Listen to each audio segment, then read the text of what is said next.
Virulent. तो जब माइस को इंजेक्ट करते हैं वायरुलेंट वाले से तो क्या होता है? डेड। जब स्मूथ वाले से करते हैं तो मतलब डेड, और रफ वाले से किया तो डेड नहीं। लेकिन जब स्मूथ वाले को हीट किल किया, so the mice survived. But when there was a mixture of smooth and rough, both, then the mice died. Why? Because the R bacteria transformed itself into smooth one. याद है सभी को इतना? चलिए, उसके बाद आगे हम पढ़ रहे हैं अभी biochemical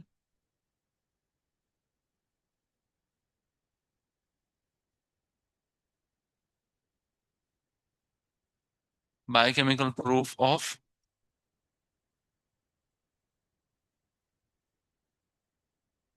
transformation experiment. What is the biochemical basis और biochemical proof of transformation experiment? ध्यान से देखना सभी को। तो यहाँ पे भी तीन साइंटिस्ट है, मैक्लियोड, मैककार्टी एंड एवरे। तो ये तीन साइंटिस्ट ने मिलकर एक्सपेरिमेंट किया था। What is the meaning of biochemical proof? तो ट्रांसफॉर्मेशन तो हो गया है। किसका ट्रांसफॉर्मेशन हुआ है? The rough bacteria is transform into smooth. ये जो ट्रांसफॉर्मेशन हुआ है, ये ट्रांसफॉर्मेशन के पीछे का बायोकेमिकल बेसिस क्या है, कि आखिरकार ट्रांसफॉर्मेशन हुआ कैसे? सो ग्रिफिथ ने देखा ट्रांसफॉर्मेशन हुआ है, पर ग्रिफिथ को ये समझ में नहीं है कि ट्रांसफॉर्मेशन किससे कारण हुआ है, what has made them transform. तो उसके लिए इन लोगों ने, दे टुक smooth bacteria,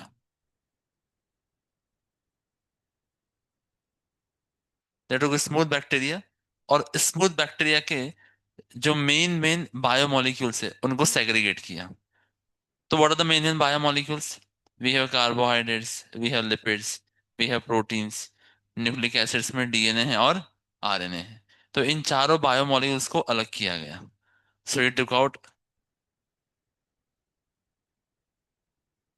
carbohydrates, they took out the lipids,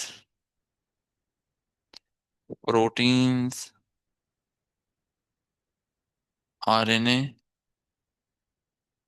and then DNA. तो ये सारे जो बायोमोलिक्यूल्स है स्मूथ बैक्टीरिया के, मतलब स्मूथ बैक्टीरिया ने कौन सा वाला, स्ट्रेप्टोकोकस निमोनिया।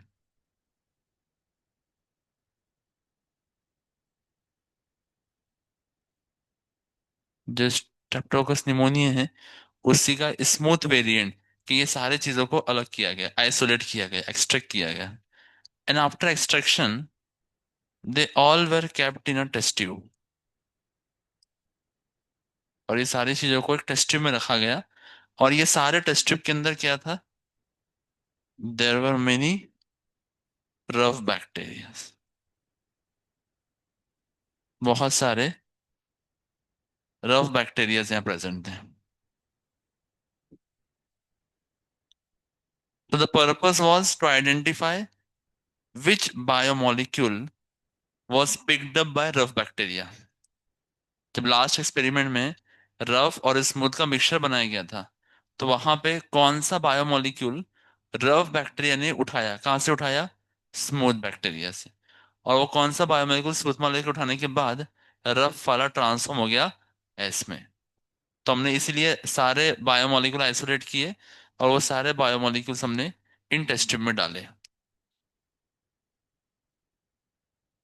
है ना? Each test tube with rough bacteria was given different different biomolecules. तो after some time it was seen कि कार्बोहाइड्रेट जहाँ दिया था वहां भी रफ बैक्टीरिया स्मूथ में कन्वर्ट नहीं हुए। न लिपिड्स जहाँ डाले थे वहां रफ बैक्टीरिया स्मूथ में कन्वर्ट हुए, ना प्रोटीन वाली जगह पर, ना आरएनए जगह पर। Only where DNA was given to rough bacteria, the rough bacteria got transformed by developing a smooth coat around them. एक स्मूथ कोट डेवलप किया उन्होंने, और उसके बाद रफ बैक्टीरिया ट्रांसफॉर्म हो गए किसके अंदर? स्मूथ के अंदर। So transformation was seen only in the last test tube containing DNA। अब इसको रिकन्फर्म करने के लिए कि डीएनए के सप्लाई के बाद ही ट्रांसफॉर्मेशन हुआ है, वी अप्लाइड एन एंजाइम। तो कंफर्म करने के लिए डीएनए के कारण ही हुआ है। टेस्ट स्ट्रिप के अंदर डीएनए दिया गया, और डीएनए के साथ डीएनए को डिग्रेड करने वाला एंजाइम कौन सा है? डीएनएज। तो जब डीएनए और डीएनएज दोनों साथ में दिए गए, तो क्या रफ बैक्टीरिया स्मूथ में कन्वर्ट होगा क्या? नहीं, the rough bacteria was not transform into smooth bacteria. क्यों? क्योंकि डीएनए को किसने डिग्रेड कर दिया? DNAs. The enzyme which kills DNA. तो उसने डीएनए को मार दिया, तो फिर ट्रांसफॉर्मेशन हमको देखने को नहीं मिला। No transformation. Hence these three scientists, MacLeod, McCarty and Avery, इन्होंने तीनों ने कंक्लूजन दिया, the genetic material responsible for transformation is nothing but DNA.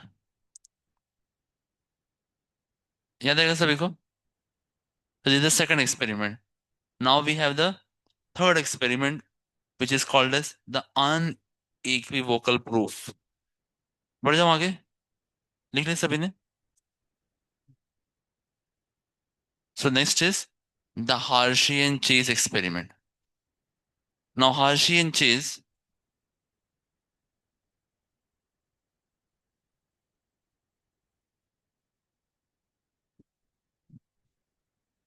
the unequivocal proof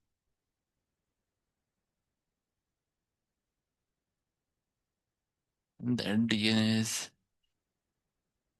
your genetic material. So what is the meaning of unequivocal? So un is a suffix prefix added when it is dissimilar. तो equivocal, एक मतलब क्या होता है? बराबर। Vocal मतलब क्या होता है? बोलने वाला। और अन मतलब क्या है? उसके बराबर बोलने वाला और कोई नहीं है। तो इस एक्सपेरिमेंट के बराबर कोई और एक्सपेरिमेंट नहीं है ये बोलने वाला कि डीएनए क्या है? Genetic material. तो it is unequivocal proof, NCERT says the first line only. किसने परफॉर्म किया था? साइंटिस्ट है Hershey and Chase. The scientist perform. क्या किया इन लोगों ने? बहुत ध्यान से सुनना बच्चों, बहुत आसान एक्सपेरिमेंट है ना? तो आप लोग सुन लो पहले, देन यू कैन राइट। तो हर्षी चेज ने, इन्होंने दो बैक्टीरियोफेज लिए। I hope you all understand bacteriophage. So they took bacteriophage, bacteria को खाने वाला, है ना? बैक्टीरियोफेज, फेज मतलब होता है क्या? फीड। जैसे आप लोगों ने पढ़ा है, व्हेन सेल ईट्स, क्या बोलते हैं उसको? Phagocytosis. When cell drinks, pinocytosis. तो फेज मतलब होता है खाना। Bacteriophage is a nothing but virus. Bacterial virus is called as bacteriophage. तो यहाँ दो तरह के बैक्टीरियोफेज है हमारे पास। मैं सर दे रहा हूँ ए, और दूसरा बैक्टीरिया है, बैक्टीरियोफेज है B. So we have two bacteriophage. अब आप सभी को याद होगा, वायरस के स्ट्रक्चर में दो चीजें होती है, एक होता है कैप्सिड और एक होता है जेनेटिक मटेरियल। तो capsid is the outer most covering. जो वायरस का आउटर मोस्ट कवरिंग, उसको क्या बोलते हैं हम लोग? कैप्सिड। और ये कैप्सिड के अंदर प्रेजेंट होता है genetic material, and that genetic material is DNA. क्या देख रहे हैं सभी को? अब आप लोगों ने पढ़ा है बायोमोलिक्यूल्स में, the protein when folds from primary to secondary, secondary to tertiary. तो टर्शरी स्ट्रक्चर में हमारे बहुत सारे तरह के बॉन्ड्स होते हैं। There is van der Waals force, there is hydrogen bonding, there is disulphide bonds. तो sulphur is present in proteins. Sulphur कहाँ प्रेजेंट है? इसीलिए आप लोग जब गार्लिक को हाथ लगाते हो, गार्लिक चिपकता है, हाथ में चिपकता है ना? क्यों? क्योंकि गार्लिक के अंदर क्या है? बहुत सारा सल्फर है। And your hands have lot of proteins, your skin is made up of protein, lot of protein. तो जब वो स्किन का प्रोटीन गार्लिक से जुड़ता है, गार्लिक के अंदर क्या है? सल्फर। तुरंत क्या बन जाता है? बॉन्ड। वो बॉन्ड से चिपकता है वो। तो whenever there is sulph, whenever there is protein and higher packaging of protein, protein there is sulphur involve. तो कैप्सिड के अंदर कौन बैठा है? सल्फर। कैप्सिड किसका बना है? प्रोटीन। कैप्सिड किसका बना हुआ है? प्रोटीन। और प्रोटीन के अंदर क्या है? बताइए सल्फर का एटॉमिक नंबर।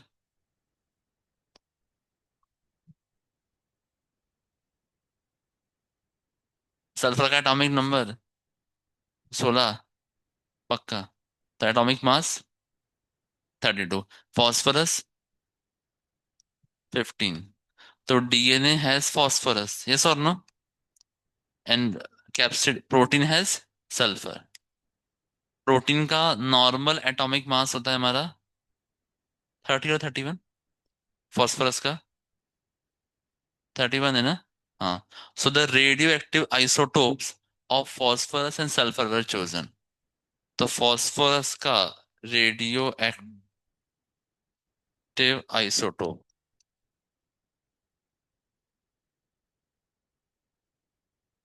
कौन सा लिया गया? P32। एंड सल्फर का radio active isotope was S35। समझ में सभी को? तो फॉस्फोरस का हमने आइसोटोप लिया, कौन सा लिया आइसोटोप? P32। और सल्फर का आइसोटोप लिया कौन सा? S35। याद रहेगा सभी को? सो ध्यान से सुनना है अभी। हमने बैक्टीरियोफेज ए के अंदर,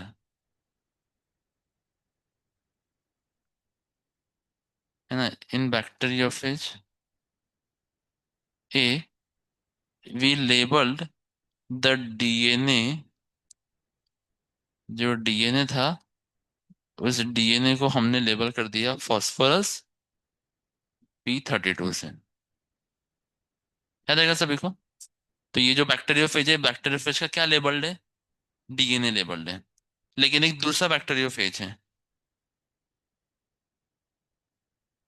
और इस बैक्टीरियोफेज में जो जो प्रोटीन है कैप्सिड, वो कैप्सिड का सल्फर को हमने लेबल कर दिया है। That capsid is label with sulphur S35। This is DNA. ध्यान रखना है सभी को, बहुत ध्यान से सुनना है सभी को। दो बैक्टीरियोफेज है, एक बैक्टीरियोफेज हमने लेबल किया है डीएनए, दूसरे बैक्टीरिया में लेबल किया है हमने कैप्सिड। क्लियर सभी को? अभी इसमें तीन स्टेप्स हैं। पहला स्टेप है इन्फेक्शन, दूसरा है ब्लेंडिंग, और तीसरा है सेंट्रीफ्यूगेशन। क्या होता है तीन स्टेप में? इन्फेक्शन क्या है? तो हम इन बैक्टीरियोफेज को अटैक करवाएंगे बैक्टीरिया के ऊपर, बिकॉज ये वायरस है, बैक्टीरियल वायरस, इनका काम है किसको खाना? बैक्टीरिया को खाना। तो ये जाएंगे और इन्फेक्ट करेंगे किसके ऊपर? बैक्टीरिया के ऊपर। जब बैक्टीरिया को इन्फेक्ट कर लेंगे तो पहला स्टेप पूरा हो गया। क्या है पहला step? Infection. After infection we do blending.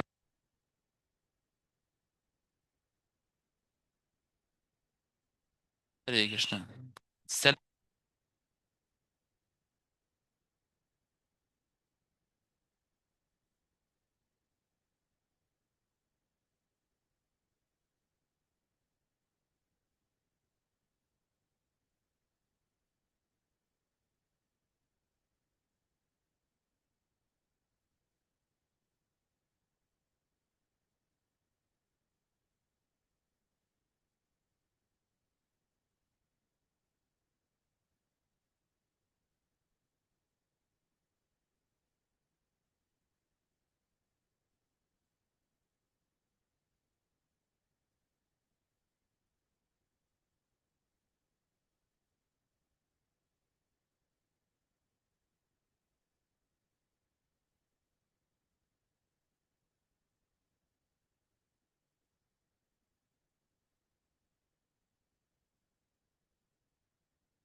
Hare Krishna.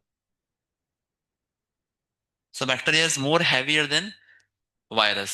तो after centrifugation you will receive virus where? After central virus आपको कहाँ मिलेगा? प्रेसिपिटेट में मिलेगा या सुपर में मिलेगा? तो supernatant has virus and precipitate has bacteria. याद आएगा सभी को? सुपर नेटेड में क्या है बच्चों? वायरस, और बैक्टीरिया कहाँ है? प्रेसिपिटेट। याद आएगा सभी को? चलिए, अभी एक्सपेरिमेंट की शुरुआत में हमने दोनों बैक्टीरियोफेज को क्या किया है? लेबल किया है। यू अंडरस्टैंड लेबलिंग ना?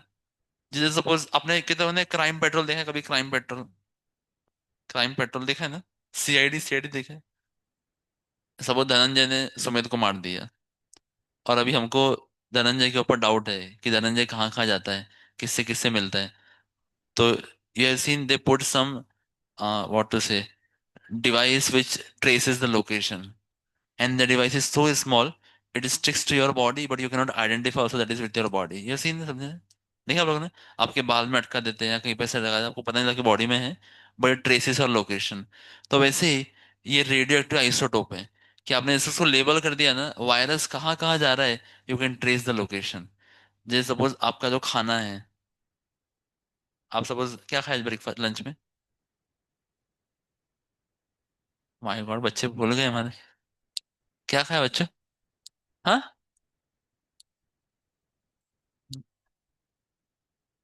मटर। माय गॉड, मटन नहीं ना बच्चा, मटर। Very good. तो if suppose the piece that you ate, the piece were radioactive labelled, suppose for example वो पीस आपके रेडियोएक्टिव लेबल थे, और आपकी बॉडी को अभी एक्सरे में रखा जाए या अल्ट्रावायलेट में रखा जाए, तो जहां आपकी बॉडी में पी रहेगा ना, वहां से हरा हरा लाइट निकलेगा। Because it will be able to trace कि where it has gone to your body. हरे कृष्ण। तो दिस बैक्टीरियोफेज, ध्यान से सुनना है, ये जो बैक्टीरियोफेज है, ये बैक्टीरियोफेज का हमने एक जगह लेबल किया है डीएनए। एक जगह पे क्या लेबल किया है? DNA with isotope P32। और दूसरे बैक्टीरियोफेज में हमने लेबल किया है उसका capsid with S35। Now according to this experiment, the definition of genetic material is something which transfers from virus to bacteria। अब लोग मेरे पीछे बोलिए। Anything which transfers from virus to bacteria is known as genetic material। याद आएगा सभी को? तो जो चीज कहां से कहां चली गई, वायरस से bacteria, there is a process of transference, transfer हो गई वो चीज। जो चीज ट्रांसफर होगी उसी को क्या बोलेंगे हम? Genetic material. जो चीज ट्रांसफर नहीं हो पाई उसको हम जेनेटिक मटेरियल नहीं बोलेंगे। तो ये सभी को, तो अभी हमको चेक करना है कि ये दोनों बैक्टीरियोफेज ने बैक्टीरिया को इन्फेक्ट किया। ध्यान से सुनिए बच्चों, इन दोनों बैक्टीरियोफेज ने किसको इन्फेक्ट किया? बैक्टीरिया को इन्फेक्ट किया। और आफ्टर इन्फेक्शन हमने इन दोनों को अलग भी कर दिया। सुपरनेटेड में क्या आ गया? वायरस। और प्रेसिडेंट में क्या आ गया? बैक्टीरिया। अगर डीएनए जेनेटिक मटेरियल होगा, अगर डीएनए क्या होगा? जेनेटिक मटेरियल, तो वो वायरस से कहाँ चला जाएगा? बैक्टीरिया में। तो पहले वाले एक्सपेरिमेंट में आफ्टर सेंट्रिफिकेशन हमको रेडियो एक्टिव आइसोटोप कहाँ मिलना चाहिए? पीपीटी में या सुपरनेटेड में? प्रेसिडेंट मिलना चाहिए ना? समझ में आ रहा है सभी को बच्चों? हमको पता करना है कि रेडियो आइसोटोप जिसमें लगाया गया था वो चीज ट्रांसफर हुई है या नहीं। तो अगर डीएनए जेनेटिक मटेरियल है, तो it will be transferred from virus to bacteria. और जब बैक्टीरिया के पास आ गया तो बैक्टीरिया कहाँ बैठा है? प्रेसिपिटेट में कि सुपरनेट में? प्रेसिपिटेट में। तो अगर डीएनए जेनेटिक मटेरियल होगा तो प्रेसिपिटेट कैसा हो जाएगा आपका? Radio active. Precipitate will become radio active. अगर ये डीएनए जेनेटिक मटेरियल नहीं होगा तो वो ट्रांसफर नहीं होगा, और वो किसके साथ ही रह जाएगा आफ्टर इन्फेक्शन? वायरस के साथ। और वायरस का मिल रहा है हमको सुपरनेटेंट। तो if supernatant is radioactive, it means that particular element is not the genetic material। तो कहने का तात्पर्य क्या है? अगर वायरस हमको रेडियो एक्टिव मिलता है, कौन मिलता है? वायरस। इसका मतलब उसने अपना रेडियो एक्टिव सब्सटेंस आगे ट्रांसफर नहीं किया, और अगर ट्रांसफर नहीं किया तो वो जेनेटिक मटेरियल की जो परीक्षा है उसके ऊपर खड़ा उतरा नहीं, तो उसको हम डीएनए, उसको जेनेटिक मटेरियल हम नहीं बोल सकते। तो अभी इन दोनों एक्सपेरिमेंट में ए और बी, पहला स्टेप हमने करवाया। क्या था पहला स्टेप? इन्फेक्शन। तो इन्फेक्शन में दोनों बैक्टीरियोफेज ने अटैक किया बैक्टीरिया के ऊपर। This is our bacteria. After infection what is the second process? Blending. Both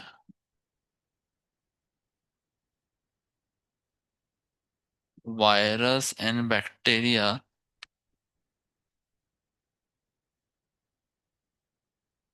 were separated. And then third comes is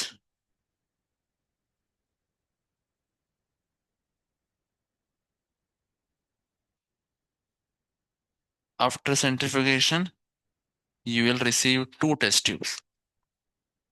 हर एक टेस्ट ट्यूब में जो चीज ऊपर रहेगा उसको हम बोलते हैं,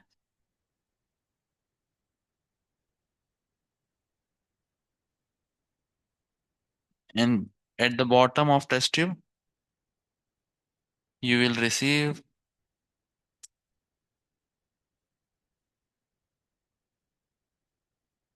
precipitate.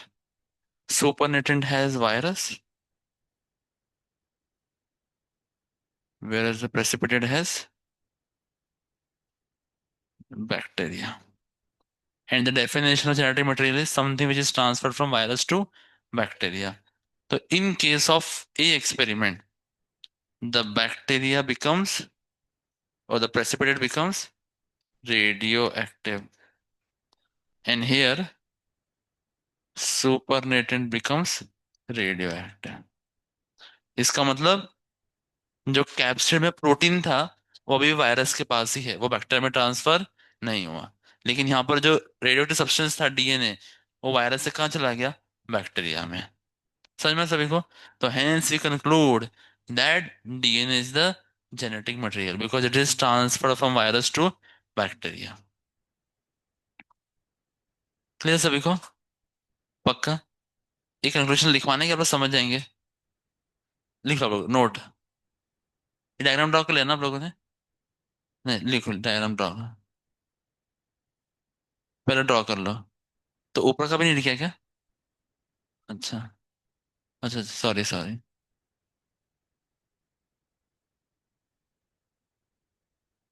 ठीक है, सबसे ज्यादा मुझे बच्चों ने जो चीजें डाउट में पूछी आके, वो ये एक एक्सपेरिमेंट है। दूसरा बच्चा आता है ट्रांसक्रिप्शन। तीसरा ट्रांसलेशन, लैक ऑफ एनॉन और डीएनए फिंगरप्रिंटिंग। ये पूछ पूछ के बच्चे मुझे परेशान कर देते हैं। इसलिए मैं बच्चों को पहले बोलता हूँ, दो बार यहीं पे समझा देता हूँ मैं। लेकिन पूरी क्लास एक करके मुझे पूछना है कि, तो that is difficult for me to make them understand.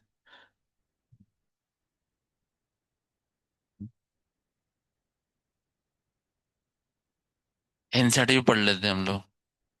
हाँ, जो सेंट्रीफ्यूगेशन किया था यहाँ पे, वो density gradient centrifugation using caesium chloride, है ना?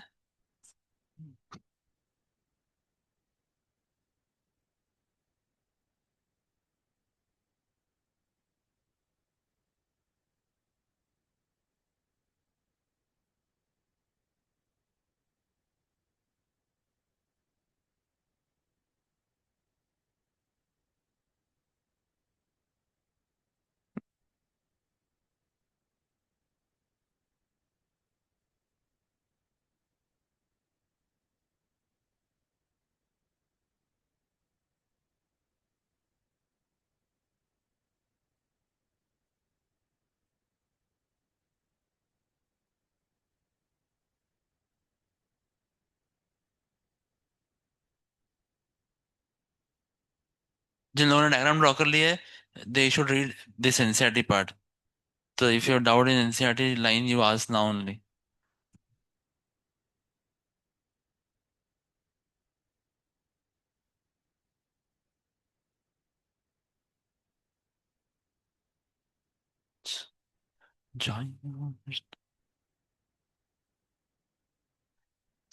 एक्टर आ गया ना आप लोगों को अभी?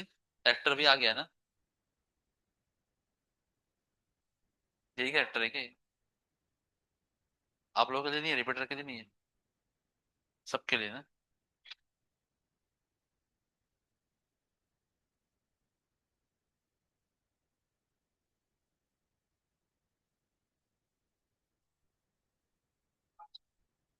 हाँ। 5, 5 महीने के लिए सर?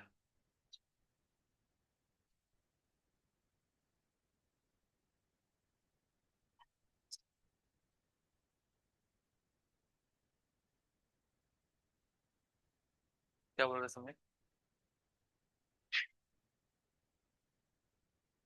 तुम लोग इतना दूर क्यों बैठ रहे हो? इधर आके बैठना चाहिए ना।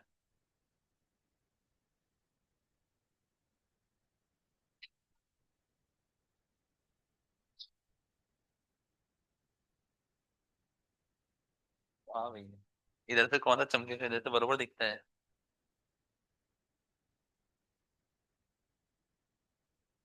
कोई रिफ्लेक्शन नहीं है, वो बरोबर दिख रहा है। कोई रिफ्लेक्शन, सब बरोबर दिख रहा है। कोई खराब मैच नहीं है। मैं तो धूल साफ हो जाती है, कपड़ा धो क्या मैं?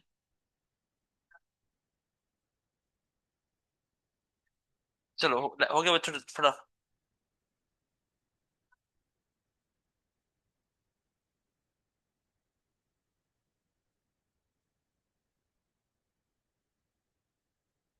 हाँ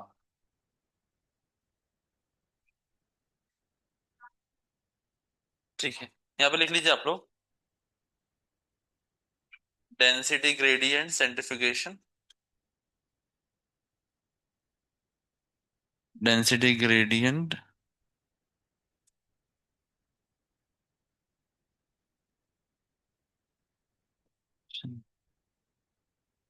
यूजिंग सीशियम क्लोराइड।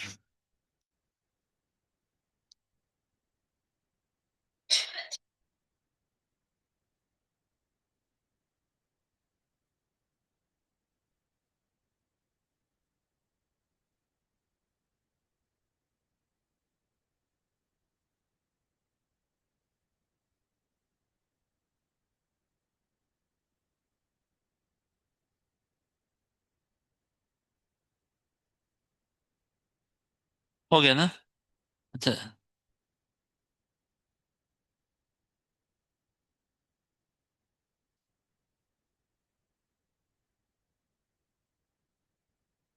अच्छा इसमें है क्या? तो मैं तुमसे इसे तो पूछा भैया, मेरा दिमाग कभी कभी उल्टा चलता है। इधर नहीं बच्चों, सीजन लिख लिया क्या आप लोगों ने? इधर नहीं है सीशियम क्लोराइड। नहीं इधर नहीं है, डेंसिटी ग्रेडियंट सेंट्रिफिकेशन है, लेकिन सीशियम क्लोराइड नहीं है। लिखा क्या आप लोगों ने?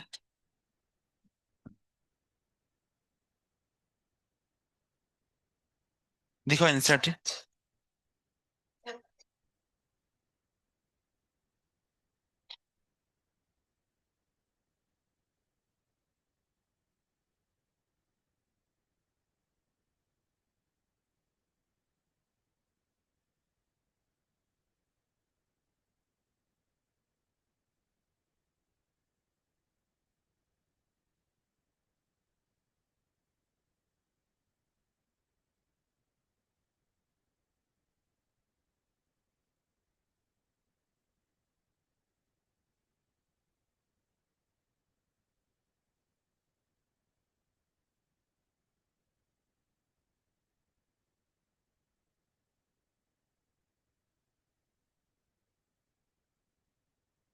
चलिए लिख रहे सभी ने ना?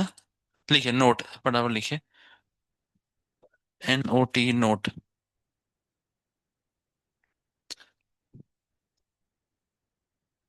According to this experiment, according to this experiment, according to this experiment, genetic material is one which is transferred from virus to bacteria.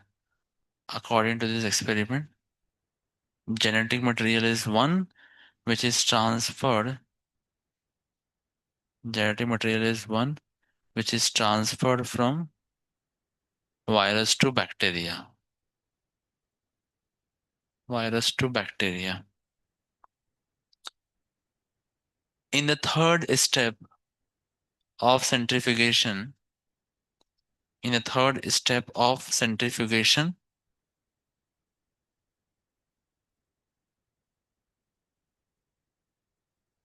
bacteria is seen as precipitate. Bacteria is seen as precipitate and virus in supernatant. And virus in supernatant.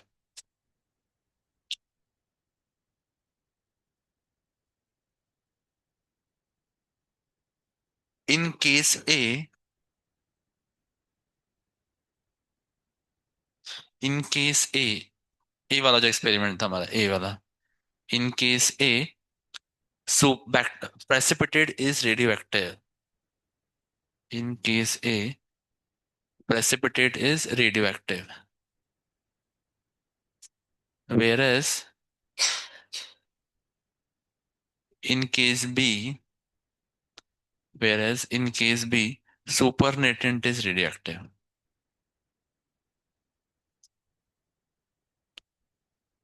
By this we can conclude, by this we can conclude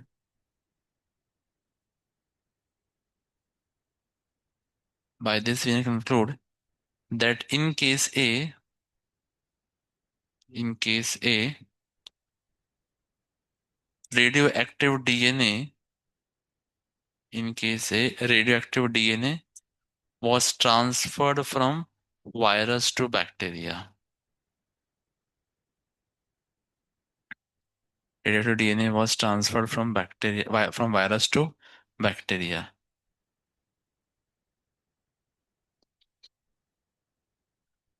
This proves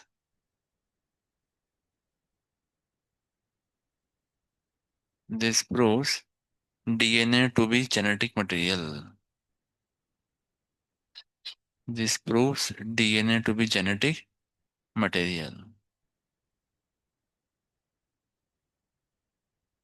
क्योंकि वो transfer हो गया इसलिए क्या हो गया वो genetic material, और प्रोटीन ट्रांसफर नहीं हुआ, वो वायरस के साथ ही रह गया, सुपरनेटेंट के साथ। ठीक है, तो अभी हमारे पास क्या है ना, 1 घंटा है। तो अगर मैं आपको difference between DNA versus RNA और फिर आरएनए वर्ल्ड और ये सेमी कंजर पढ़ाएंगे तो रेप्लिकेशन छूट जाएगा। तो मैं पहले रेप्लिकेशन पढ़ लेते हैं, फिर वो पीछे का टॉपिक पढ़ लेंगे, चलेगा? है ना? तो हम डीएनए रेप्लिकेशन पढ़ लेते हैं अभी, कल हम पढ़ लेंगे वो आरएनए वर्ल्ड और मैसेज स्टार एक्सपेरिमेंट। चले।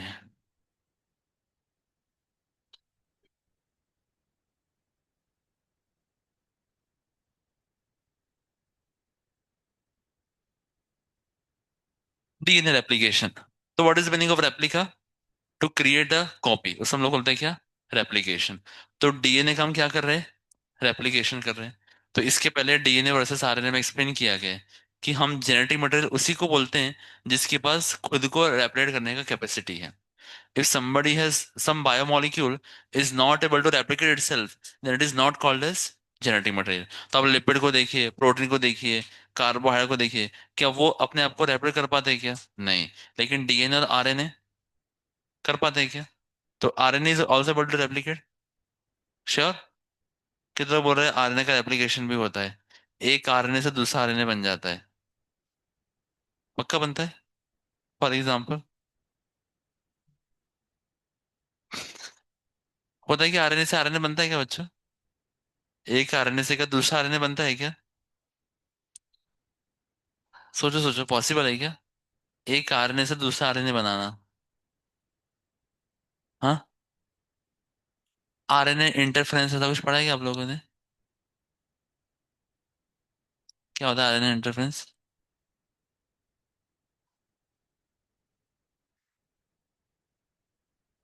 ब्लॉक हो जाता है।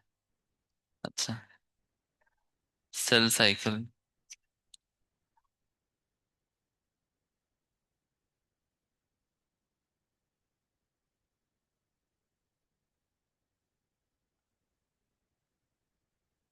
तो हम क्यों यूज करते हैं आरएनए इंटरफेरेंस?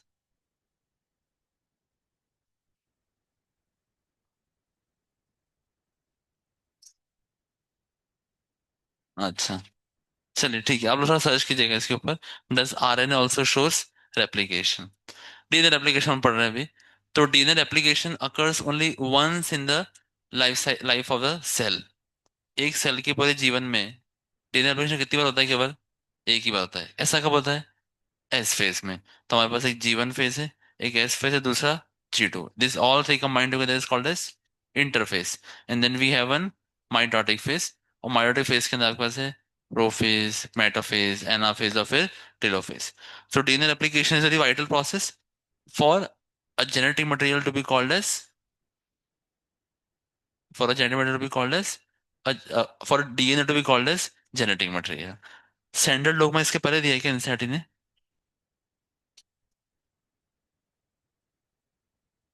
इसके पहले है क्या?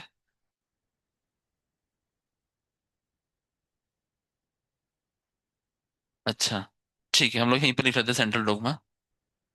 आप लोगों ने हैंड लिखा है क्या डीएनए एप्लीकेशन? कोई कोई बात नहीं, इधर लिख लो आप लोग सेंट्रल डोग्मा।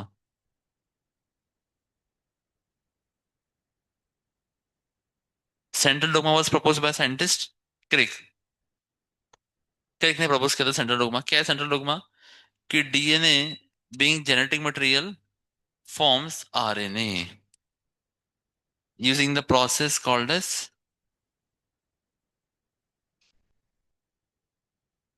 ट्रांसक्रिप्शन। और आरएनए से हम बनाते हैं protein by the process of translation. और डीएनए से ही डीएनए बनाना, that is called as replication. Transcription requires DNA dependent RNA polymerase. Are DNA dependent RNA polymerase. Replication में क्या चाहिए? डीएनए का यूज करके हम डीएनए को ही बना रहे। So DNA dependent DNA polymerase. और कुछ वायरसेस के अंदर हम आरएनए से क्या बनाते हैं? DNA. That is called as reverse transcription.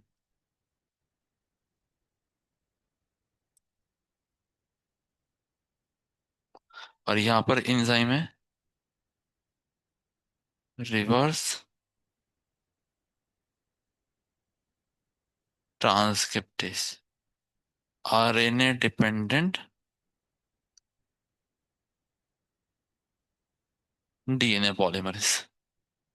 है ना? आरएनए का यूज करके क्या बना रहे हैं हम? हाँ, तो उसको क्या बोलते हैं? Reverse transcription. और कहाँ होता है ये? वायरस।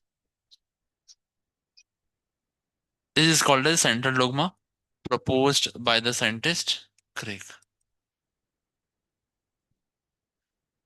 तो हम इसमें से पहला स्टेप पढ़ रहे हैं। पहला स्टेप क्या है? DNA replication. कैसे हम डीएनए का यूज करके एक नया डीएनए बना सकते हैं। तो एंजाइम कौन सा चाहिए? DNA dependent DNA polymerase. DNA को ही यूज करके हम एक नया डीएनए बना रहे हैं।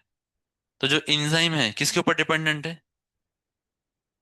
जो डीएनए पॉलीमरेज एंजाइम है किसके ऊपर डिपेंडेंट है? डीएनए के ऊपर ही डिपेंडेंट है। जब हम बोल रहे हैं डीएनए डिपेंडेंट आरएनए पॉलीमरेज, तो एंजाइम कौन सा है? RNA polymerase. लेकिन वो किसके ऊपर डिपेंडेंट है? डीएनए के ऊपर डिपेंडेंट है। बनाने वाला है आरएनए, लेकिन क्या यूज करके बनाएगा वो? हाँ, डीएनए बनाएगा। इस डीएनए का यूज करके इसे बोलते हैं डीएनए डिपेंडेंट आरएनए पॉलीमरेज। ये क्लियर सभी को ना? चलिए, now DNA replication occurs only once in S phase of cell cycle।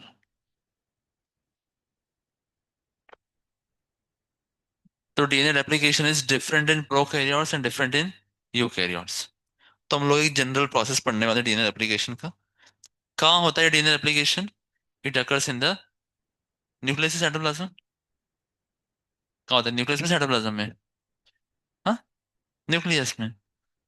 हाँ ना, साइटोप्लाज्म में कैसे होगा बच्चा? It occurs in nucleus. और किस तरह का? तो डीएनए रेप्लिकेशन कंजर्वेटिव भी होता है, सेमी कंजर्वेटिव भी होता है, लेकिन हम जो पढ़ने वाले हैं, कौन सा वाला पढ़ने वाले हैं? Semi conservative DNA replication.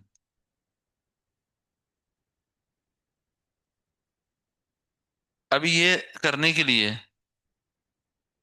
What all requirements are needed? क्या क्या चाहिए आपको? What all is needed for DNA replication?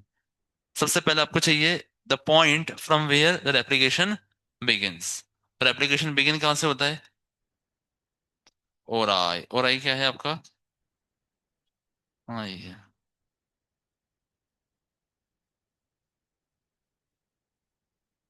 तो original replication, it is one in prokaryotes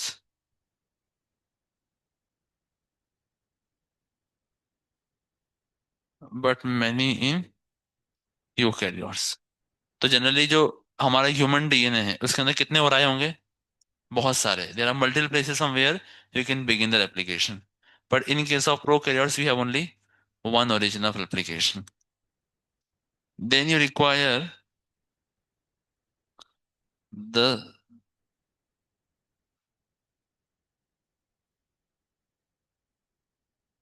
raw substrate which act as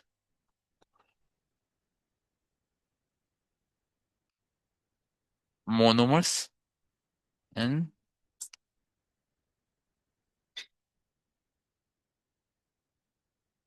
source of energy, which are nucleotides. तो DNA हमारा बना होता है, किससे बना होता है DNA? DNA is a polymer of nucleotides. तो आपको डीएनए बनाने के लिए क्या चाहिए? न्यूक्लियोटाइड चाहिए, है ना? बिना न्यूक्लियोटाइड का डीएनए बनेगा क्या? नहीं बनेगा। तो ये जो डीएनए के न्यूक्लियोटाइड्स है, मतलब जो न्यूक्लियोटाइड्स है, they are performing dual function. क्या परफॉर्म कर रही है?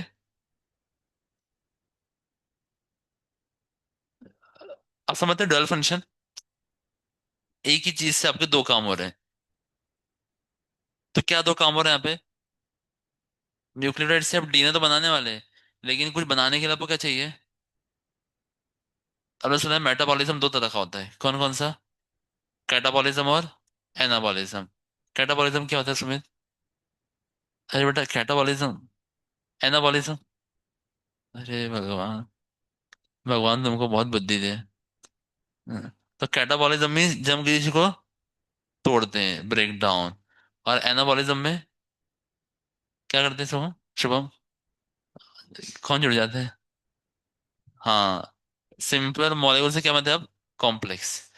तो अब समझ, इतना तो बता देता हूँ। एनर्जी कहाँ लगती है, तोड़ने में कि जोड़ने में? एनर्जी कहाँ देना पड़ेगा, तोड़ते समय या जोड़ते समय? हाँ, तोड़ते समय। पक्का? एनर्जी देनी पड़ेगी तोड़ते समय? कितने लोग बोल रहे हैं तोड़ते समय आपको एनर्जी देना पड़ेगा? You have to supply energy while breaking the bonds.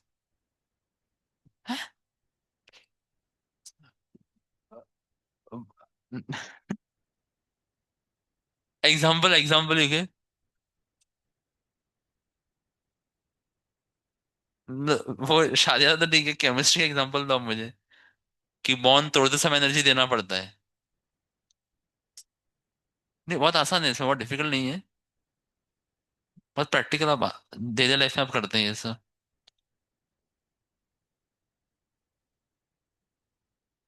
हाँ,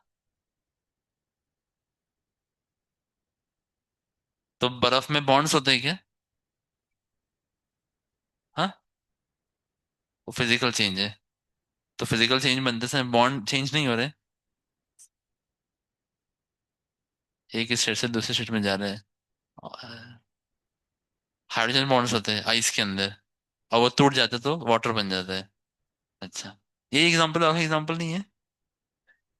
हाँ, उतना ही याद है आप लोगों को। और बॉन्ड बनाते समय एनर्जी देना पड़ता है नहीं देना पड़ता है? हाँ, when bonds are formed energy are released, sure. When bonds are formed energy is, example। अरे आप लोग कैसे बोल रही है? बॉन्ड बनाने के लिए एनर्जी देना नहीं पड़ता है? नहीं, how is it possible without giving energy bonds will form? Chemistry में मैं तो बता रहा हूँ एग्जाम्पल। हाँ, नहीं, बॉन्ड टूटता है, तोड़ने के लिए एनर्जी देना पड़ता है। और बॉन्ड बनते समय एनर्जी, जब बॉन्ड बनता है तो एनर्जी रिलीज होती है।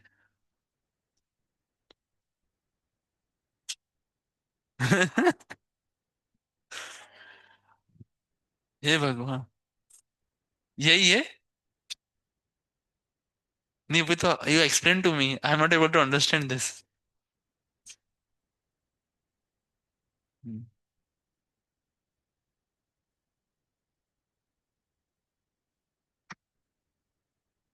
नहीं, क्या जब बॉन्ड बनता है तो एनर्जी मिलती है क्योंकि स्टेबिलिटी आ जाता है, ऐसा? हाँ। No, I am just simple, you eat food, आप खाना खाते हैं, डाइजेशन होता है। Digestion gives you energy, requires energy? Digestion process requires energy और गिव्स यू एनर्जी? और digestion is which process, catabolism, anabolism? और क्या कर रहे हैं आप कैटाबॉलिज्म में? ब्रेकिंग ऑफ बॉन्ड, तो यार सप्लाइंग एनर्जी। ठीक है। Now when you are synthesising some protein, or when your body is synthesizing some sugar molecule, your body gives you energy or it requires energy? Then how you? हाँ, नहीं fact नहीं, I am also confuse by your fact. नहीं नहीं, राज sir ने कुछ पढ़ाया तो मुझे भी सोचना पड़ेगा। क्या पढ़ाया? ये थर्मोडायनेमिक्स चल रहा है क्या आपका? अच्छा। सो मैं अभी जो बोल रहा हूँ आप लोग बताइए सही है गलत है ना? नहीं नहीं, मैं जो बोल रहा हूँ आप लोग बताइएगा सही है गलत, आप लोगों ने जो पढ़ा है। Catabolism when you are breaking the bonds, so bonds will break, but to break the bond you have to initially supply energy in form of heat। हाँ, by supplying the heat the bonds are broken down। और जब bonds टूटते हैं तो आपको bond enthalpy मिलता है ना? बॉन्ड तो बॉन्ड एंथैल्पी आपका निकल के आता है, यही होता है ना? तो हर एक बॉन्ड बॉन्ड एंथैल्पी होता है। और बेस्ड ऑन दैट आपका बहुत सारा इनऑर्गेनिक केमिस्ट्री में अरेंजमेंट टेबल्स के अंदर समथिंग लाइक दिस, मुझे याद नहीं है। नाउ दूसरा, जब एनाबॉलिज्म हो रहा है, जब आपको सिंथेसिस कर रहे हैं, तो at that time also you to supply energy to make the bonds, otherwise how bonds are form? You to supply the energy ना? Without supplying energy bonds are not form. तो यस और no? But bond formation will not give you energy. How they will give you energy also? कैसे release करेंगे energy, how? अरे stability, how they release energy? See, unstability has more energy and stability less energy. हाँ, it is always true.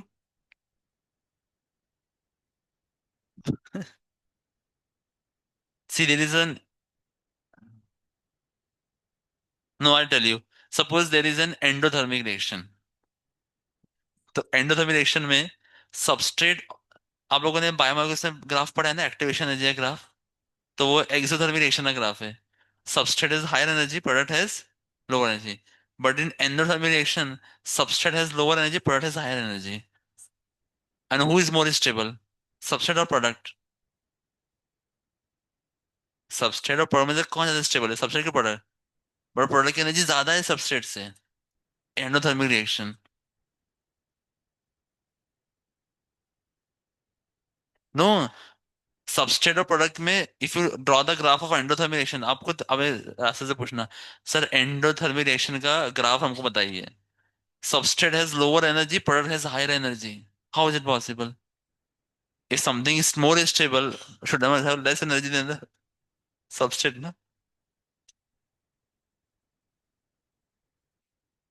अरे that is okay, but I am asking कि you are telling कि पहले ज्यादा energy होता है बाद में कम हो जाता है, but no it's not always true what I understand. Hare Krishna. पता नहीं, मैंने भी थर्मोडायनामिक्स पढ़ा नहीं है, आपको पता नहीं क्या पढ़ा है। चलिए। तो formation of DNA is a anabolic process. Hare Krishna. तो डीएनए रेप्लिकेशन कैसा प्रोसेस है बच्चों? Anabolic process. An anabolic process requires energy. अरे खाना बनाने की एनर्जी चाहिए ना, कुछ बनाना है आपको, ये घर बनाने के लिए क्या चाहिए? एनर्जी चाहिए। है तो ये घर बन जाएगा तो एनर्जी रिलीज हो जाएगी। ऐसा होता है क्या कि खाना बन जाएगा तो आपको एनर्जी मिल जाएगी, रिलीज हो जाएगी, ऐसा कुछ होता है क्या? It's doesn't happen like that. Requires energy. Hare Krishna. And then you require the enzyme. क्या चाहिए आपको बच्चों? एंजाइम। कौन सा एंजाइम चाहिए? DNA, DNA dependent DNA polymerase. So DNA dependent polymerase has two activities. One is polymerization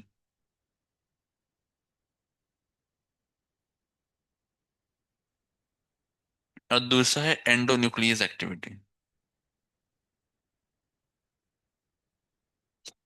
तो ये जो एंजाइम है दो काम करता है, क्या क्या दो काम करता है? एक करता है पॉलीमराइजेशन, पॉलीमर बनाता है, और दूसरा क्या करता है? एंडोन्यूक्लियस। एंडोन्यूक्लियस समझते हैं ना आप लोग? क्या होता है एंडोन्यूक्लियस? तोड़ता है।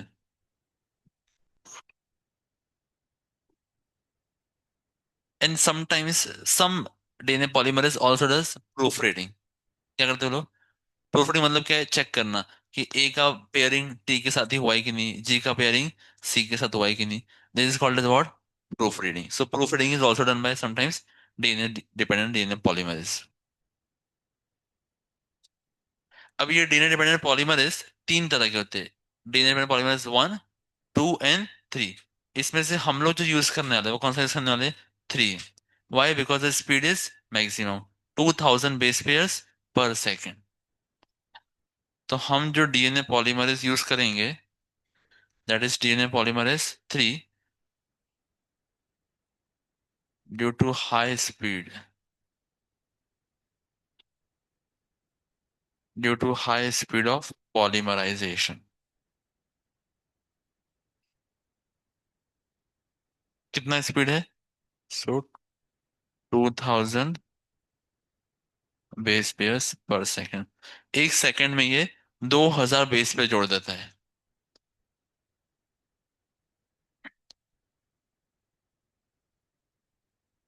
तो मेन एंजाइम ये है, लेकिन इसके अलावा भी और भी बहुत सारे एंजाइम है। ऐसा नहीं कि सिर्फ ये एंजाइम चाहिए, we require multiple enzymes, but the main enzyme is DNA dependent DNA polymerase.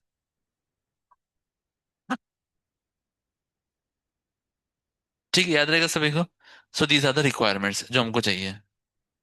अभी कैसे होता है प्रोसेस, तो हम लोग समझते हैं। ये किसका ईयरफोन है? तुम्हारा है ना? बॉयस थोड़ी देर के लिए आगे आके बैठो, थोड़ी देर के लिए आगे आके बैठो। आ जाओ आगे आके बैठो। आ जाओ आगे तो बैठो। आ जाओ सुमित भाई। अच्छा धनंजय आ जाओ आगे। आप लोगों की सहायता की आवश्यकता है। इधर इधर इधर इधर। आ जाओ धनंजय आ जाओ, 2 मिनट ये पकड़ना है आप लोगों को, मॉडल एक्सपेरिमेंट करने के लिए। गर्ल्स दिखेगा? इधर से नहीं दिखेगा? किसको नहीं दिख रहा है? आप लोग आ जाएंगे, स्टेज पे आ जाएंगे। बैठ जाओ बैठ जाओ इधर। देखो, देखो इधर से देखो सब लोग ना, हाथों पर। Very good. चलिए देखिए बच्चों, तो हमारे पास ये, तो हमारे पास ये दो डीएनए के स्ट्रैंड्स है। क्या ये दो डीएनए के स्ट्रैंड्स? तो our two double stranded DNA is, कैसा होता है? स्ट्रक्चर कैसा होता है? हेलिकल। और कौन सा, राइट की left hand? Very good, right handed double. ये खराब नहीं हो जाएगा ना ईयरफोन?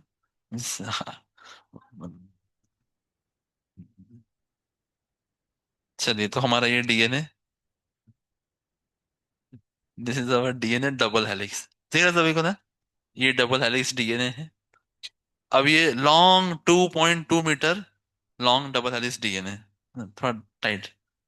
आराम से, तोड़ना नहीं बेटा तुम्हें, तुमको ही भरना पड़ेगा। तो this is double helix DNA. अभी देखिए, हमको इस डीएनए को रीड करना है। अभी बताइए, जब ये ऐसे दोनों हाइड्रोजन बॉन्ड से अटैच्ड है, क्या इसको रीड करना पॉसिबल है क्या? नहीं। तो इसको रीड करने के लिए क्या करें हम इन दोनों को? ओपन करेंगे ना। हाँ, अभी पकड़ो तो नीचे। हाँ। So we have to open this DNA.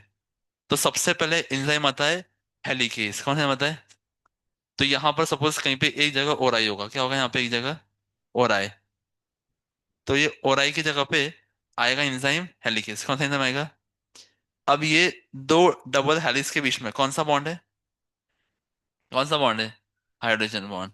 तो ये हाइड्रोजन बॉन्ड को तोड़ना है। क्या करना है हाइड्रोजन बॉन्ड को?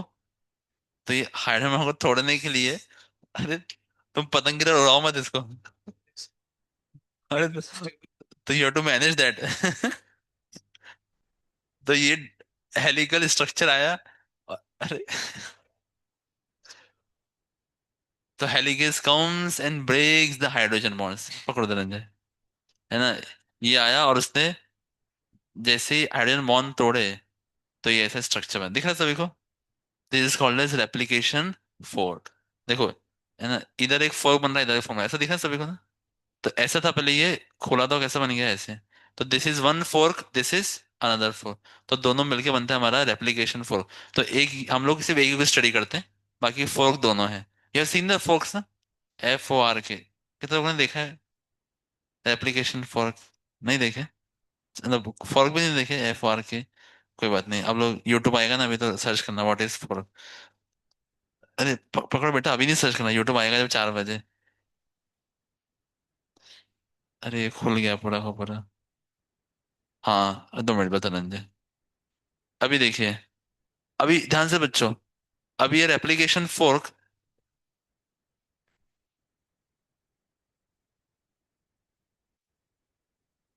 हाँ, अभी ये रेप्लिकेशन फोर्क, अरे इधर से 2 मिनट।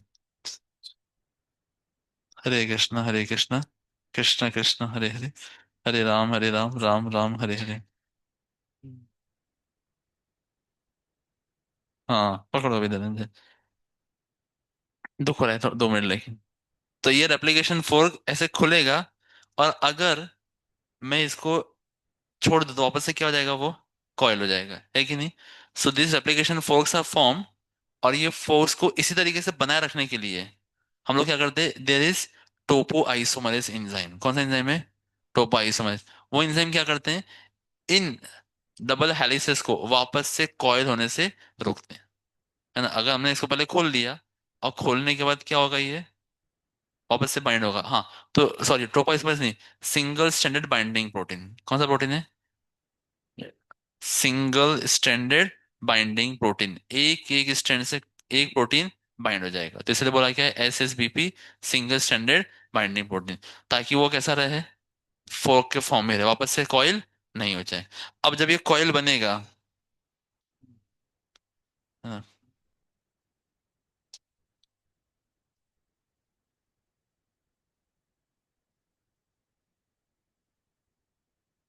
तो हमने जब, चलो आप लोगों से क्वेश्चन है मेरा, जब ये रेप्लिकेशन फोर्क बन जाएगा, तो सबसे ज्यादा टेंशन कहाँ पर आने वाला है? मतलब आप लोगों के दिमाग में नहीं आ रहा है? हाँ, that is a junction where some DNA is coiled and some DNA is uncoiled, है ना? 2 मिनट पकड़ो बस में। देखो, जैसे रेप्लिकेशन फोर्क बना, ये बना रेप्लिकेशन फोर्क, थोड़ा सा ऊपर उठाओ, दोनों हाथ ऊपर उठा, हाँ। तो ये और ये जो पॉइंट्स है, ये दोनों पॉइंट्स यहाँ पर क्या रहेगा ज्यादा? टेंशन। यहाँ पर कॉइलिंग भी है, और जो जंक्शन है कॉइलिंग और अनकॉइलिंग के बीच में, वो पॉइंट पे क्या रहेगा ज्यादा? Tension. So that points are, that tension is released by topoisomerase. कौन रिलीज करता है वो टेंशन? टोपोआइसोमरेज। समझ में है सभी को ना? बस तो मैं डायग्राम ड्रॉ कर रहा हूँ फटाफट।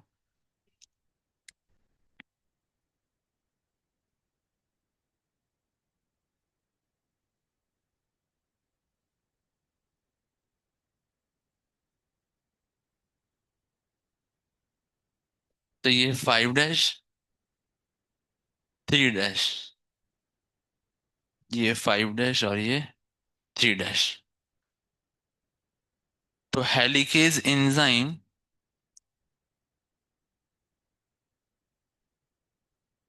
Is doing अनकॉइलिंग।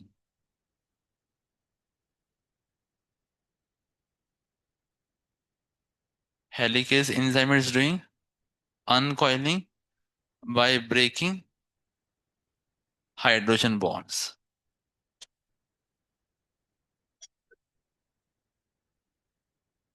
Then we have proteins known as enzymes known as single-stranded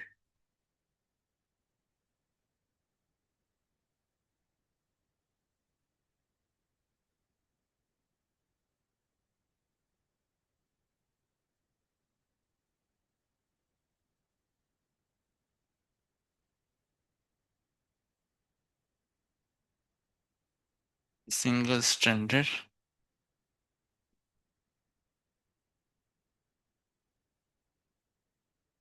proteins। है ना, याद रहेगा सभी को? तो एक हमारे पास हेलिकेज, दूसरा है सिंगल स्ट्रैंडेड बाइंडिंग प्रोटीन्स।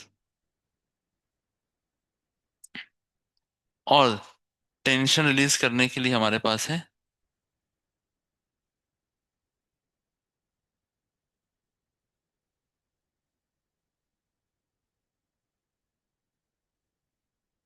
टोपो आइसोमरेज।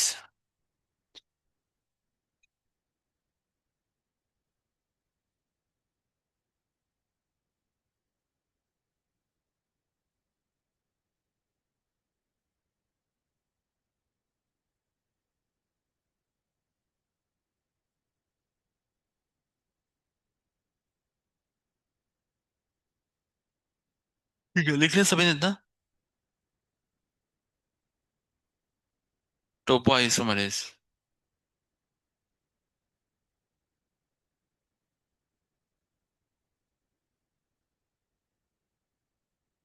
चलो लिख लिया सभी ने इतना? अभी आएगा हमारा मेन एंजाइम जो कि करेगा डीएनए का रेप्लिकेशन।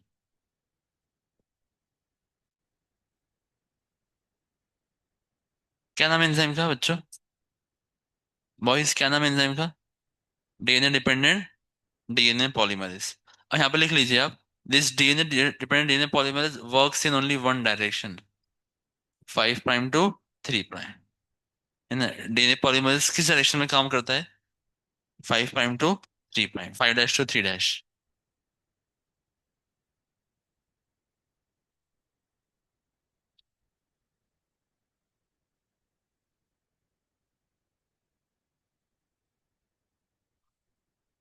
हरे कृष्ण कृष्ण कृष्ण हरे हरे राम राम। हो गया सभी का? चलिए, अभी ध्यान से सुनना है।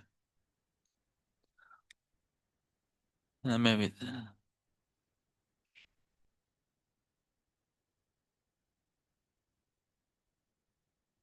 सो 3' to 5', 5' to 3'। चलिए, अभी ध्यान से सुनिए, बहुत ध्यान से सुनना है सभी को। अब मेन एंजाइम आएगा डीएनए डिपेंडेंट डीएनए पॉलीमरेज। तो ये डीएनए डिपेंडेंट पॉलीमरेज की दो कंडीशंस हैं। पहली कंडीशन क्या पता है?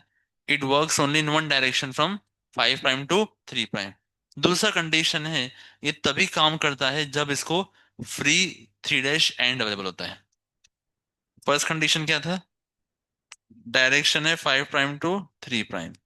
दूसरा कंडीशन क्या है? Works only when free 3' and is available. जब तक कि ये फ्री 3' एंड अवेलेबल नहीं होगा, ये एंजाइम काम नहीं करेगा। और ये 3' एंड कौन अवेलेबल करवाता है? So primers, there are small small RNA primers जो कि फ्री 3' एंड प्रोवाइड कराते हैं। क्लियर सभी को? अब मुझे बताइए, यहाँ पर दो स्ट्रैंड्स है हमारे पास। एक है 3' to 5', दूसरा है 5' to थ्री डैश। कौन से स्ट्रैंड का complementary arm, sorry complementary strand, इन दोनों में से किसके सामने वाला जो स्ट्रैंड है वो five dash to three dash काम करेगा? In the direction of uncoiling, ये हमारा डीएनए से इस तरफ खुलते जा रहा है, इस तरफ खुल रहा है डीएनए, तो इसी तरफ कौन सा वाला स्ट्रैंड ये फाइव डैश और थ्री डैश स्ट्रैंड बनाएगा नया वाला?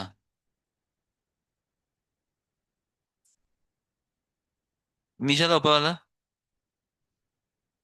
पक्का ना? ये देखो, ये थ्री डैश है, इसके सामने जो बनेगा वो ऐसा बनेगा ना, ये रहेगा यहाँ पे फाइव डैश और यहाँ पे क्या रहेगा, थ्री डैश। फिर सभी को, लेकिन इसका हम ऐसा बना सकते हैं कि फाइव डैश थ्री डैश नहीं। तो अभी ध्यान से सुनना है, बहुत ध्यान से सुनना है। जिन दो डीएनए के स्ट्रैंड्स जिन दो डीएनए के स्ट्रैंड्स का यूज करके हम नए स्ट्रैंड बनाते हैं, उन दोनों स्ट्रैंड्स को हम लोग बोलते हैं टेम्पलेट स्ट्रैंड्स। क्या बोलते हैं बच्चों? अब मैं कितने लोग टेम्पलेट समझते हैं, टेम्पलेट वर्ड समझते हैं? कितने लोग टेम्पलेट समझते हैं सब लोग? कितने लोगों को टेम्पलेट समझ में नहीं आता है? आप लोगों ने कभी कैनवा ऐप यूज किया है? कैनवा नहीं यूज किया है? You know RBI, reserve bank of India, पता है ना? तो what is the function of reserve bank of India? ऐसे छापना है ना? लेकिन कितना ही पैसा छाप सकता है क्या वो? नहीं, किस पर डिपेंड करता है? हाँ, वेरी गुड। जितना आप गोल्ड दोगे, मतलब a government has to take out the gold from the mines and put the gold in Reserve Bank of India. In proportion to that only the money can be printed. अभी आपने देखा होगा सिक्के बहुत अलग तरह के आते हैं। 1 रुपए का सिक्का आता है, 2 रुपए का सिक्का, देखा आपने ना? और उनके भी शेप बदलते रहते हैं, देखे नहीं देखे? हाँ। तो अब और आता है, हर एक सिक्का डिजाइन क्या आता है क्या? मतलब स्टील का सिक्का लेते हैं, फिर उसके ऊपर शेप बनाते हैं, ऐसा करते हैं क्या? क्या करते होंगे बोलो? हाँ, मतलब there should will be some mould, mould होगा ना कुछ। जैसे हमने देखा होगा गणपति बनाए जाते हैं, तो गणपति क्या मिट्टी से हर आदमी बनाता है क्या, पीओपी से? नहीं, क्या करते हैं बोलो? मोल्ड होता है, मोल्ड में पीओपी डाला, जब सूख जाएगा बाहर निकालो तो गणपति निकल के आ जाएंगे, ऐसा होता है ना? हाँ, that mould is called as template. उस मोल्ड को क्या बोलते हैं हम लोग? Template, very good. तो अभी यहाँ पे ये डीएनए का स्टैंड क्या हो गया हमारा? टेम्पलेट। क्यों टेम्पलेट? क्योंकि इसी का यूज करके हम क्या बना रहे हैं, नया डीएनए। वो गणपति जी का मोल्ड यूज करते हैं नया गणपति बनाने के लिए, वैसे ये डीएनए का टेम्पलेट यूज कर रहे हैं हम नया डीएनए बनाने के लिए। समझ में आया सभी को? तो यहाँ पे कितने टेम्पलेट स्ट्रैंड्स हैं? दो। दोनों ही जो स्ट्रैंड्स है, चाहे वो three dash to five dash हो, चाहे फाइव डैश, उन दोनों को क्या बोलते हैं हम लोग? Template strand. और ये टेम्पलेट स्ट्रैंड का यूज करके जो नया डीएनए बनेगा उसको हम लोग क्या बोलते हैं? डॉटर डीएनए या डॉटर स्ट्रैंड। समझ में आया ना? टेम्पलेट स्ट्रैंड का यूज करके जो नया डीएनए बनाएगा उसको क्या बोलेंगे हम लोग? डॉटर स्ट्रैंड और डॉटर डीएनए। अभी बहुत ध्यान से सुनना बच्चों। This strand from five dash to three dash, कौन सा strand? From five dash to three dash, इसके सामने सबसे पहले एंजाइम आएगा, सबसे पहले एंजाइम आएगा आरएनए प्राइमेज। कौन सा एंजाइम आएगा? RNA primase. और आरएनए प्राइमेज आके बनाएगा एक छोटा सा स्ट्रेच ऑफ आरएनए। ये हमारा छोटा सा क्या है? आरएनए का प्राइमर, आरएनए प्राइमर। और ये बनाने के लिए एंजाइम कौन सा आया था? RNA primase. What do mean primer? Primer क्या होता है बच्चों? A short stretch of DNA और RNA is called as what? Primer. मतलब 100 से 200 न्यूक्लियोटाइड्स, या बेस पे न्यूक्लियोटाइड्स का रहता है, 100 to 200 न्यूक्लियोटाइड्स का बना हुआ स्ट्रेच, उसको क्या बोलते हैं हम लोग? प्राइमर। तो आरएनए प्राइमेज आया, और आरएनए प्राइमेज ने थ्री डैश एन के अगेंस्ट एक छोटा सा स्ट्रेच बनाया प्राइमर का। समझ में आया? अभी ये जैसे ही प्राइमर बन गया, तो क्या अभी हमारे पास यहाँ पर थ्री डैश एंड अवेलेबल है? ये जो प्राइमर है, ये प्राइमर का जो एक एंड है, कौन सा एंड है ये? थ्री डैश एंड, यस और नो? यस। अभी इस थ्री डैश एंड का यूज करेगा हमारा इंजाइम, कौन सा इंजाइम? हाँ, हमारा एंजाइम है अभी डीएनए पॉलीमरेज। तो ये डीएनए पॉलीमरेज 3 डीएनए पॉलीमरेज 3 इस 3' का यूज करेगा और बनाएगा न्यू डीएनए कंटिन्यूअसली। वो रीड करता जाएगा। अच्छा, अगर यहाँ पर ए लगा हुआ है तो क्या लगाएगा यहाँ पे? टी। यहाँ पर सी है तो जी। टी है तो A. Like this the strand moves. Sir मैं सभी को वो रीड करते जाएगा और आगे स्ट्रैंड ऐड करते जाएगा। अब ये डीएनए का स्ट्रैंड बनाने के लिए दो चीजें चाहिए। कौन सी दो चीजें चाहिए? एक तो न्यूक्लियोटाइड चाहिए, लेकिन न्यूक्लियोटाइड्स के बीच में एक बॉन्ड बनाना है। कौन सा बॉन्ड बनाना है? हाँ, ये एक न्यूक्लियोटाइड, इसके साथ हमको दूसरा न्यूक्लियोटाइड ऐड करना है। तो कौन सा बॉन्ड बनाना पड़ेगा? Phosphodiester bond. कौन सा बॉन्ड बच्चों? बॉन्ड बनाना है तो वी रिक्वायर एनर्जी। क्या चाहिए बच्चों? एनर्जी चाहिए। तो यहाँ पर बहुत ध्यान से सुनना है अभी आपको। ध्यान से सुनना है। अवर न्यूक्लियोटाइड्स, तो कौन सा यूज करेंगे? डी ऑक्सी एडिनोसाइन मोनोफॉस्फेट, ये यूज करेंगे ना। हमको बनाना है डीएनए, तो डीएनए के लिए कौन सा यूज करेंगे? D oxy adenosine monophosphate. इसके साथ हम एनर्जी जोड़ देते हैं इन फॉर्म ऑफ एटीपी, और ये बन जाता है डी ऑक्सी एडिनोसाइन ट्राइफॉस्फेट। क्या बन जाता है ये? D oxy adenosine triphosphate. आपने एनर्जी जोड़ दिया उसमें, और ये डी एटीपी को ही हम यूज करते हैं बाद में डीएमपी और दो फॉस्फेट निकालने के लिए। पहले हम डीऑक्सी एडेनाइन मोनोफॉस्फेट एटीपी जोड़ते हैं और उसको बना देते हैं क्या? Deoxy adenine triphosphate. समझ में सभी को? और फिर वो डीऑक्सी एडिनोसाइन ट्राइफॉस्फेट का यूज करते हैं हम, तो उसमें से डीएमपी निकल जाता है, और जो दो फॉस्फेट का बॉन्ड था, वो दो फॉस्फेट के बॉन्ड से ही फॉस्फोडाइस्टर बॉन्ड का फॉर्मेशन करते हैं। तो लास्ट में क्या बचता है हमको? DMP, which becomes part of DNA, जो कि डीएनए का पार्ट बन गया। है ना, ये डीएमपी किसका पार्ट बन गया? And energy is utilised for which bond? Formation of phosphodiester bond. और जो एनर्जी था, वो एनर्जी को किसके लिए यूज किया हमने? फॉस्फोडाइस्टर बॉन्ड बनाने के लिए। समझ में सभी को? पहले हमारे पास था डीऑक्सी एडिनोसिन मोनोफॉस्फेट, ये न्यूक्लियोटाइड है। ये न्यूक्लियोटाइड हमने एटीपी को ऐड किया, एनर्जी को ऐड किया, एनर्जी दिया पहले इसको।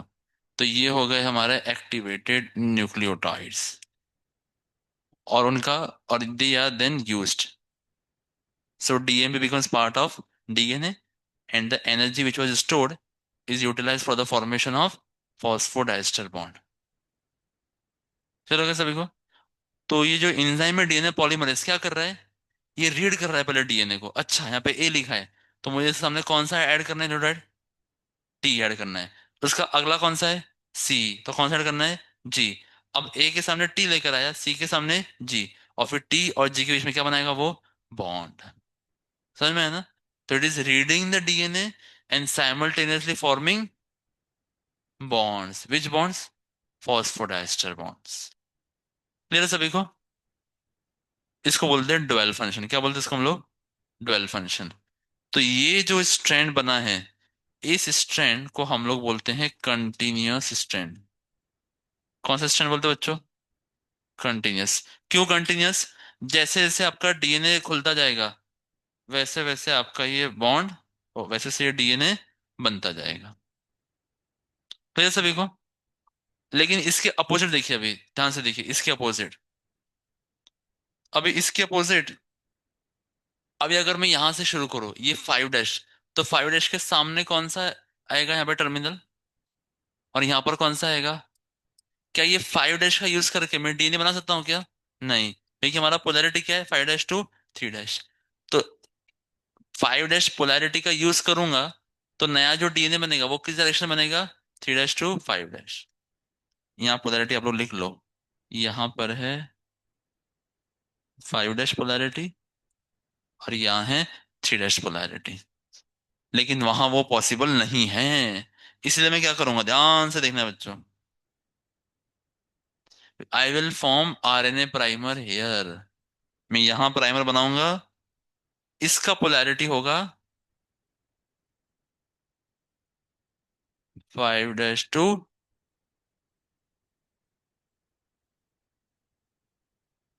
थ्री डैश, है ना। Again here primer will be formed.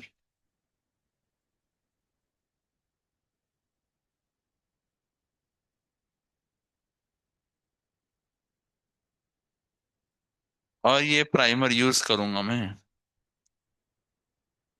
नया डीएनए बनाने के लिए। Again the enzyme will come, and this enzyme will form the stretch of DNA.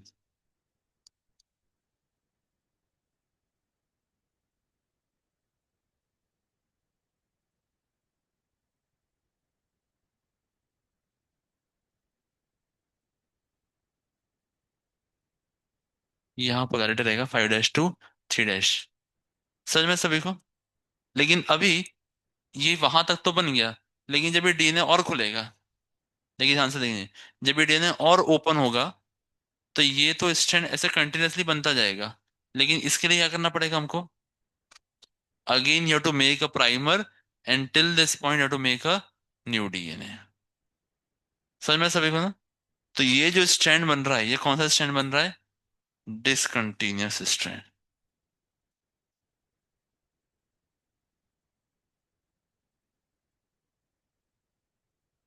This strand is called as discontinuous strand, and these fragments are called as what? हाँ,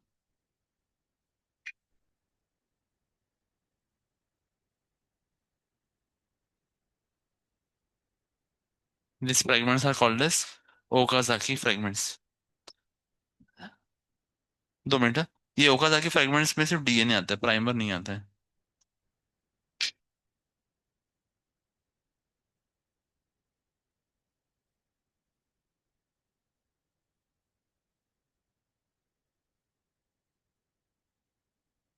they are called as Okazaki fragments। ठीक है, याद रहेगा सभी को, याद रखिए। अभी बताइए, अभी हमको निकालना है आरएनए प्राइमर्स। ठीक है, हमारा डीएनए प्राइमर नहीं होना, आरएनए होना चाहिए, क्या होना चाहिए, पूरा DNA. To remove RNA what comes, हाँ हाँ, डीएनए पॉलीमरेज टू।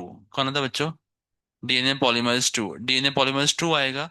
जहां जहां भी प्राइमर है वहां पर उसको, प्राइमर को निकालेगा और बनाएगा क्या, नया डीएनए। तो मैं वो डायग्राम नहीं ड्रॉ कर रहा हूँ, हमसे लिख रहा है उसको, नोट करके लिखो, note. DNA polymerase two removes primers and then ads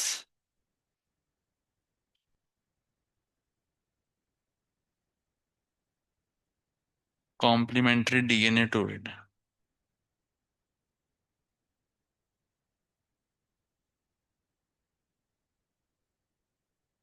and also does the proof reading of whole DNA. और वो पूरे डीएनए क्या करता है, प्रूफ रीडिंग, पूरे डीएनए को चेक करता है कि सब जगह सही से लगा है कि नहीं लगा है, मतलब ए के साथ टी, सी के साथ जी, इस तरीके से।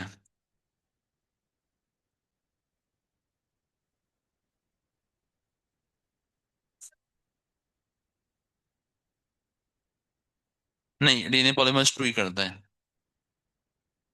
और बाद में जो गैप्स हैं, gaps between, gaps not between, in gaps in daughter DNA strands, gaps in daughter DNA strands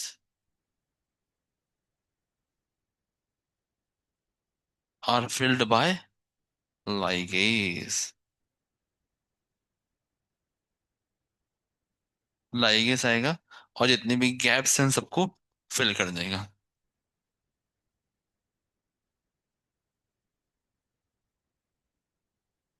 समझ में सभी को? तो ये होता कैसे है?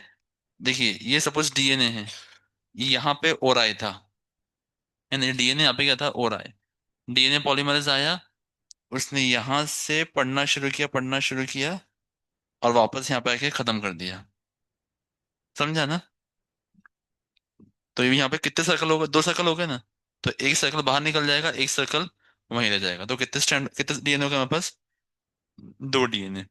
तो ये पूरा करने के लिए जो समय लगता है ई कोलाई के अंदर, इट इज हाउ मच? 18 लिखा है चैट ने। 18 लिखा है ना?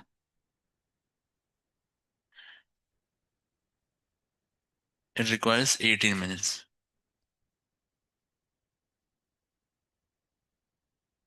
हाँ, इट रिक्वायर्स 18 मिनट्स। तो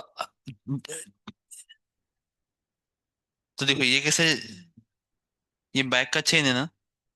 अब इमेजिन करो ये दो जो चेन के साइड है वो डीएनए के दो स्ट्रैंड्स है, और ये जो है दिस इज हेलिकेस। तो ये ऐसे खुलते जा रहा है, तो ये दोनों क्या होते जा रहे हैं, अलग होते जा रहे हैं ना। बस जब पूरा सर्कल घूम जाएगा तो दोनों क्या हो जाएंगे, अलग हो जाएंगे। लेकिन जब ये खुलते भी जा रहा है और इस चेन के सामने एक नया चेन बन रहा है, और इस चेन के सामने नया चेन, तो ये एक पूरा अलग डीएनए हो गया और ये वाला चेन एक अलग डीएनए। तो कितने डीएनए हो गए हमारे पास? दो डीएनए। समझ में सभी को ना? लेकिन जो नया डीएनए बना है, उस नए डीएनए में एक जो स्ट्रैंड है वो किसका है, पुराना वाला। लेकिन जो नया एक बना है वो कौन सा बना है, नया। तो 50% न्यू, 50% ओल्ड। वैसे ही इस वाले इसके अंदर 50% न्यू, 50% ओल्ड। तो ये जो खोलने वाला चीज है वो क्या आपका, हेलिकेस। याद आएगा सभी को ना? चलिए, तो आपका हो गया ये डीएनए रेप्लिकेशन। हरे कृष्णा।